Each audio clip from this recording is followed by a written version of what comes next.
My name is Gabriel Silaga Jr. Ginawa talaga kong junior na aking father. Unang-una, I really thank God dumating ang Santi sa akin kasi I've been with corporate sales before. All my life, I'm in sales. Somebody introduced me into networking. Sabi ko, wow, ito pala, ang ganda na kitaan. At ang dami kang matulungang tao. So, that was the time na talagang sabi ko, I think this is really a great industry.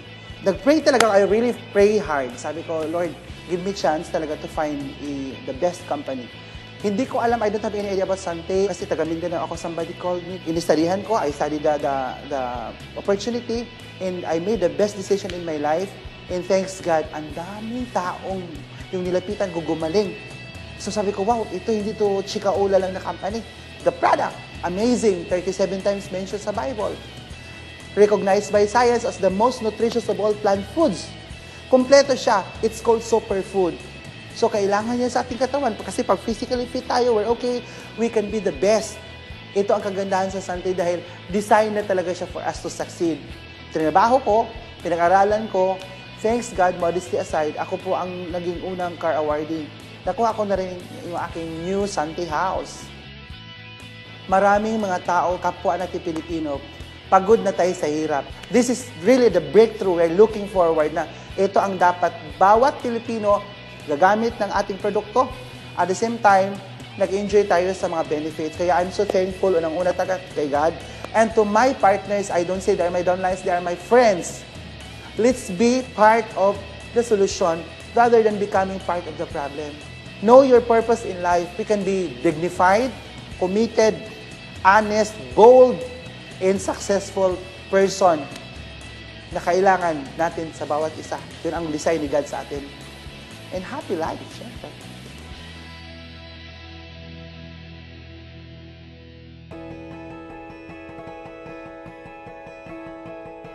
Since 1987, napunta ako sa Pasig. Pumasok ako as a boy sa isang garments. Tumagal ako ng almost 18 years. Doon ko nakilala yung misis ko na nung time na yun, may sakit na yung misis ko. Diagnose sa kanya ng doktor niya sa lung center is punggo sa baga. Kahit anong try niya lang ang mga synthetic drug, hindi siya napapagaling. Nag-abroad, naging full-time sa church, yun yung mga naging work ko. Pagbalik ko sa galing Saudi, may sakit ako. Noong 2011, napunta ako sa Sante as a driver ng isa sa mga director natin. Yung manugang niya mismo ang kumulit sa akin para bilhin yung package nila na Sante Barley. Yung anak ko naman noon, mayroon siyang back pay, pambili niya ng cellphone yun, na ayaw pa niya ibigay sa akin. Sabi ko, bibili ko ng gamot ng mama niya. Na hindi ko akalain, yun yung 4,000 na yun yung magbabago ng buhay namin. Dapat babalik pa ako ng abroad. Pero noong time yun, kinukulit ako ni Mama Net. Sabi siya, huwag ka na mag-abroad kasi yung binili mong package, may susi dun eh. Tuklasin mo kung ano yun. So, nakinig ako sa kanya, inaral ko yung business, uling baraha ko nito.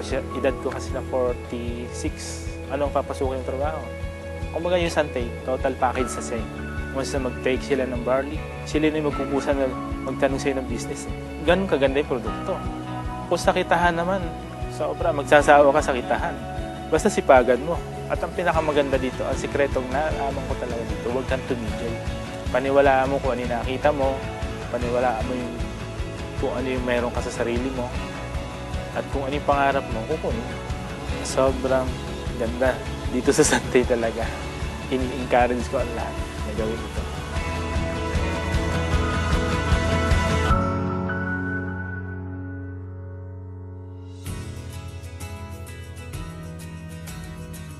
Ako si Giovanni Flores, taga Mindanao.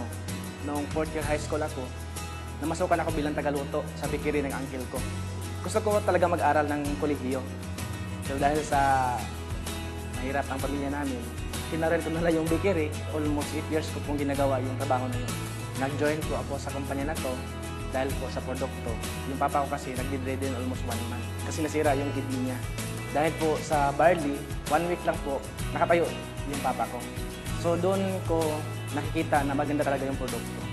Sabi nang nag-invite sa akin si Upline Gabi, itry mo yung negosyo. Ginawa ko itong part-time almost 1 year and 2 months. Nag-attend ako ng mga trainings, kasi yung mga magulang ko, tutol talaga dito eh.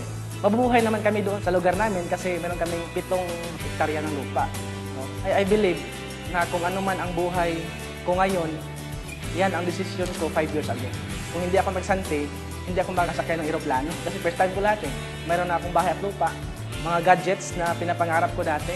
Nakabili ako ng sasakyan, cash po yun. Dream ko din dati na gusto ako mag-abroad kasi maraming pera.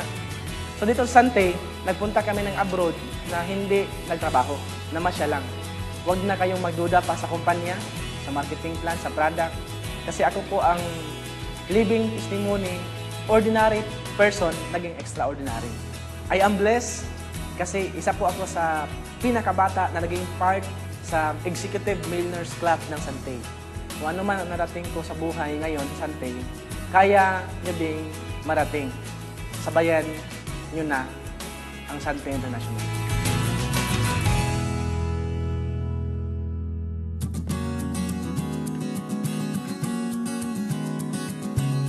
Akala ko nun, pagka masipag ka, kayaman ka na talaga. Asenso buhay mo hanggang sa nagkaroon ng retrenchment sa trabaho namin. Ngayon, 2009 yun. Tapos, nung dumating yung 2010, na-diagnose yung misis ko ng breast cancer.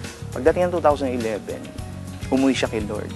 3 yung anak ko na maliliit pa. So, sabi ko na lang, Lord, ikaw ang nagbigay sa akin ng mga anak na to. So, bigyan mo ko ng pagkakakita para mabuhay ko to. Dumating yung isang kaibigan sa bahay. Sabi niya, bro, may business tayo. Sabi ko, kailangan ko yan. Magdadamo tayo. Nako, sabi ko, delikado tayo dyan. Nung nalaman ko, totoo palang damo, barley grass nga pala. Nabanggit niya sa akin, network marketing yan.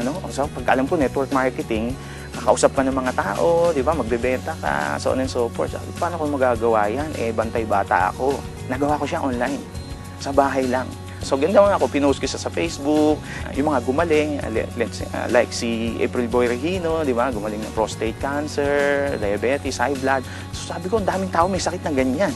Tapos, sa Sulit, sa YouTube. So, after 3 months, medyo kumikita na ako, naka-hire na ako ng kasambahay. So, after 2 years, nagkaroon na ako ng Montero, sports car. Ay, hindi ko hinagap din sa sarili ko na magkakaroon ako niya. Kasi 14 years akong empleyado, bisikletang bulok, hindi ako makabili. Kasi yung sweldo ko na 15, pambayad ng 30. Sweldo ng 30, pambayad ng puro utang. Kahit sino ka, parang movie lang yan eh. Pwede mong gawin to at pwede kang umisenso. Depende yan sa paniniwala mo. Kasi nagawa nung iba. Ang sabi ko nga, nagawa ng iba, bakit hindi ko kaya? Kaya kung ako sa'yo, join ka na, usap tayo.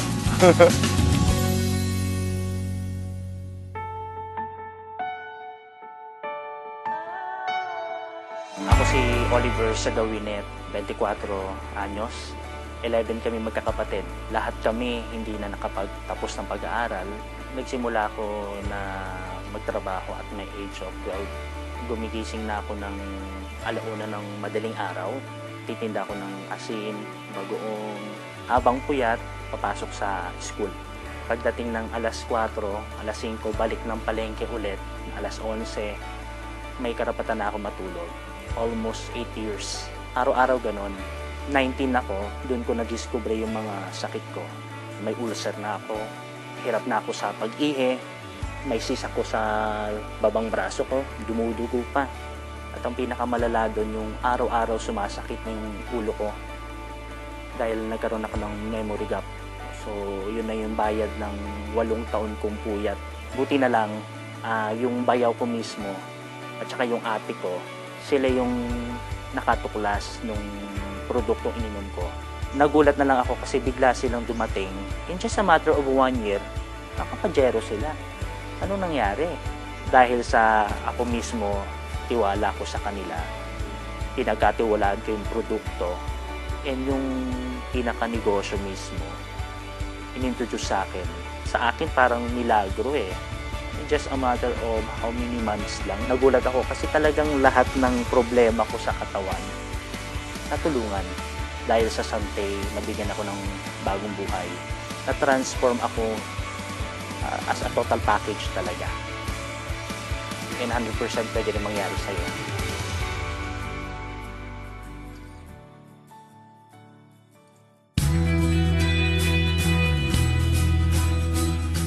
May negosyo akong pinasok, kaso 2010 bumaksak, milyon ang utang ko during the time.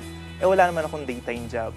So wala akong inaasahang sasahurin kinsenas katapusan. And then may nanay pa akong pinapagamot. I have to spend 12,000 a week para sa dialysis niya. And then kapapanganak lang ng misis ko. So just imagine gaano kami kagipit pagdating sa pera. Last quarter ng 2010, sabi sa akin ng ninong ko sa kasal, Jun, since hindi naman nagwo-workout na yung business mo, ba't hindi mo subukan ng Santay?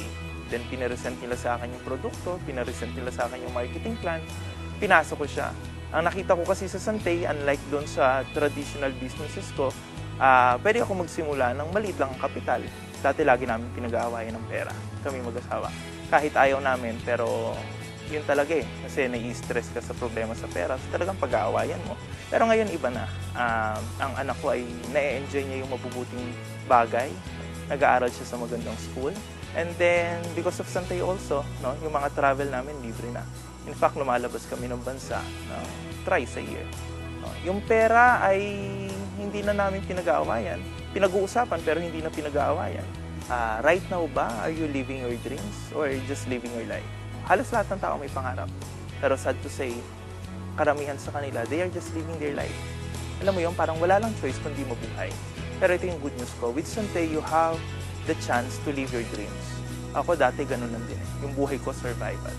Pero as of now, I am living my dreams.